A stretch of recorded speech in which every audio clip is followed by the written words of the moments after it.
I think for this case, I'm asking Eddie Johnson, who's assembled a team, and I kept hearing the same thing. We want somebody from Chicago. We want somebody that knows Chicago and knows the police department, and somebody that can actually restore the kind of what I would say is the morale for the police department. So a common theme was happening, because it also has a way of conducting a process from one of the most important jobs. But they also then, and I said, well, who do you have in mind? And a name that consistently came up in different venues and different forums, Eddie Johnson. And I had known Eddie, seen him work up close. So that conversation has a lot of different beginnings, but that's where it started.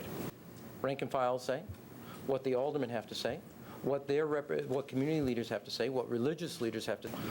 So now it's my pleasure and honor to introduce you my choice for interim superintendent of the Chicago Police Department, Eddie Johnson.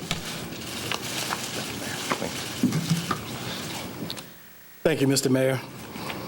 Conducting a process from one of the most important jobs we have. We have a challenge right now, specifically but not limited to the south side and the west side, where we have a level of shooting and a level of gun violence that's unacceptable and must come to an end. And it means that we have to have a leadership that can lead from the front and get our officers' morale not only up, but our violence down.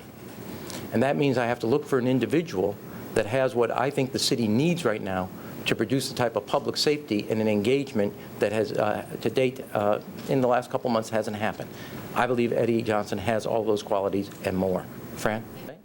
What the aldermen have to say, what community leaders have to say, what religious leaders. Anyone who thinks that the job of being a police is easy has not done it. Final three.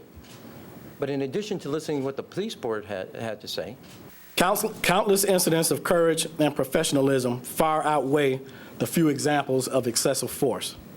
Nevertheless, these incidents, no matter how isolated, undermine our entire department and our relationship with the community.